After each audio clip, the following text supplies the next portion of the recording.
Let's get rolling on a Thursday. As Glass is in session, we go to the Glasser guest line and check in with Trysta Krick. Give TK a follow on X at Trysta_Krick, host of the Heat Check podcast. T, you and I have watched a lot of hoops, my friend. That game last night was one for the ages. That was an all-timer. As you've had like a night to sleep on it, you woke up this morning, just your overall takeaways from that crazy comeback from last night. Well, number one, it kind of feels like the Pacers are a team of destiny. It just feels like every time the Pacers look dead, they're not dead. And not only do they come back, they win that game.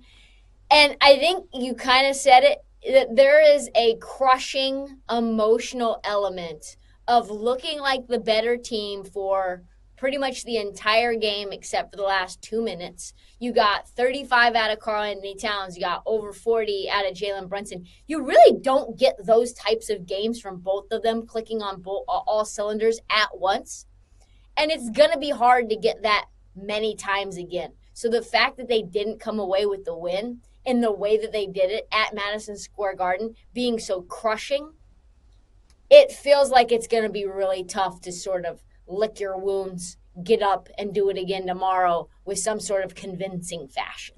It is certainly going to be interesting to see the environment in that arena, how the Knicks players respond after that game one. They are 5.5-point favorites right now at BetMGM. And obviously, as you would imagine, we have kind of seen a swing in series odds prices. The Pacers opened up as plus 130 in this series. Now they're minus 170 to win this series. So, T, as we look ahead for game two, do you expect the Knicks to bounce back? Would you take a shot on them to win this series now that they're at plus money? Like, you talk about obviously how it might be tough to respond from that, but do you think there was an opportunity at the prices we're getting with the Knicks? I just wouldn't do it. I just wouldn't do it. I think that the Knicks will win game two. And I think the Pacers may even say, to prevent ourselves from burning out, and they've got a lot of young horses. So this isn't an old team like the Denver Nuggets that needed to punt a game. But I don't know necessarily if you need to respond in game two if you're the Pacers, giving every bit of your energy and more, right? If the Knicks come out and they did what they did in game one and they're up 20, maybe you say, let's go back to Indy, tied 1-1, we stole home court advantage. So I think that the Pacers, I think that the Knicks could and should win game two. But I definitely wouldn't take the Knicks to cover the 5.5 because the Pacers never quit. And I certainly wouldn't, even though I like the price at the Knicks plus 140, they are technically the better team. And when they were clicking on all cylinders, like I said, they looked a lot better than the Pacers. But unfortunately, the Celtics were the better team too. And their asses are at home.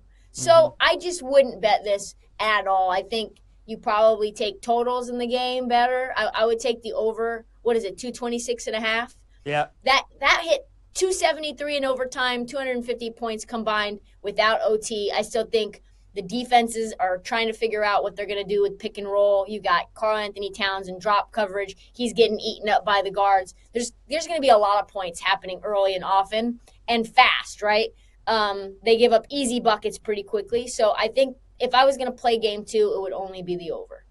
We have game two tonight between OKC and Minnesota. It felt like a missed opportunity for the Wolves in game one, right? They were rested. The Thunder were coming off that game 7 against Denver. Looked good early, and then OKC just went on one of their runs in the second half and blew away. Now that they've obviously had a day to recover, SGA wins MVP. What do you make of game two tonight with them favored by 7.5? It does feel like the opportunity was missed for Minnesota. You're right. And now you've got Anthony Edwards with an ankle injury, which concerns me quite a bit. I feel like I don't think I would play a side here just because I don't really know what we're going to get from Ant. I need to see whether the ankle's okay. And that kind of plays into some of my points, my props for the next question. But I think it's only OKC team total under 56.5 first half, plus 100. 44 in the first half in game one. It's pretty normal for their offense to be slow and plodding and methodical, a lot of half-court offense. They sort of grind you down in the second half by applying pressure defensively and getting easy transition buckets. So if you're talking about a half court game, I see OKC and Minnesota having a hard time scoring in the first half. So, but I like OKC team total under 56.5 first half. That's plus 100. So I really like that. But in terms of a side, probably Minnesota plus 4.5 first half only, because again, OKC finds ways at the end of games to turn it into a blowout when it was never a blowout to begin with. Yeah, it really is incredible, kind of their ability of those spurts that they go on. We're talking with Trysta Krick here on Send It In. Give Trysta a follow on X at Trysta_Krick. Check out her podcast, Heat Check. All right, Trysta, you mentioned some props. You don't really love a side in tonight's game. Who are some players, though, some props that you're targeting in game two? I think one of my favorites is probably Julius Randle over 32.5 PRA. If Anthony Edwards is hobbled and he's going to have a hard time really navigating the traps that they're going to be setting for him. And the player that's going to benefit from that, especially from kickouts, is Julius Randle. We've seen him 28, 8-1 last game, 29, 8-5 the game before that, 31, 5-3. Julius Randle has sort of reinvigorated his career, has changed his legacy overnight. He's aggressive. He's doing a little bit of everything. He's distributing the ball. So I like him to get involved pretty early, especially if Ant Edwards is injured. I also like Rudy Gobert over 8.5 rebounds. He's averaging 12.5 rebounds per game against OKC as a Timberwolf. And I know he was terrible in game one, but he's had 15 or more rebounds against them in 5 of his last 8 games. So I think that we should see a Rudy Gobert rebounding bounce back, unless the only way this doesn't hit is if Chris Finch has given up hope in this matchup for him and they just sit his ass down. Yeah. Let's pivot over to the WNBA, T. I want to get your thoughts there of what we've seen first couple games of the season so far. Anything stood out? Any major takeaways from you as you gotten a chance to watch these teams in their first couple games? Well, this is not one that's very sexy, but the Washington Mystics, despite losing last night to the Valkyries, which is a very tough game, the Mystics are going to be very fun. They have a couple of rookies who are playing excellent. You've got Brittany Sykes there. So they're playing this like Mike D'Antoni, Steve Nash, 8 seconds or less offense, which I think is super fun in the W. They're going to be a great watch.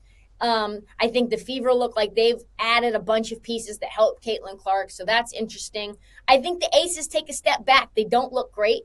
They feel like they've got some gelling to do, adding Jewel Lloyd to this team. A bunch of the role players have moved on. And then, of course, the Liberty and the Lynx look like the 2 best teams in the league by kind of a healthy margin. Yeah, that was going to be my next question, because people that are watching on the video side of things, you can see right now, I mean, it's kind of 4 teams head and shoulders above everybody else. The 2 that you were just mentioning, got the Liberty and the Lynx up there. The Aces are obviously trying to figure things out. And then Caitlin Clark and the Fever are up there as well. So you think the Liberty and the Lynx at this point are the 2 best teams. Are they worth a bet to you, Trysta, like at these prices? Do you think that maybe at this price the Aces could be worth a bet as they figure it out? Is there still value on Indiana? Like, how do you kind of view that top of the market? Any bets there to be made on any of those teams? This is rough prices. I'm not going to lie to you. I mean, you're talking about really marginal difference between the Liberty, the defending champ, and everybody else in that top 4. Mm-hmm. For me, it's probably a stay away. Maybe you want to put some money on Nafisa Collier MVP instead, and because the reality is that the Minnesota Lynx should have won the finals last year. If they wouldn't have gotten screwed by the refs in Game 5, which I was actually at, they would be the champions. And so I think that the Lynx are my favorite play. If I had to play anyone, it would be them. I would love to play the Fever, but the price is terrible. The price last year, midway through the season, was 100 to 1. I was hoping we would get like an 8 to 1, a 10 to 1. But plus 325 is crazy steam. It is. It is. I mean, that's the effect, right? Caitlin Clark. I mean, it's crazy. Trysta Krick. Talk with her here on Send It In. Give TK a follow on X at Trysta_Krick, host of the Heat Check podcast. T, always appreciate the time. Enjoy Game 2 tonight. Enjoy the rest of the Knicks series. We'll talk again soon. You too, Peach. Talk to you soon. All right. Sounds good.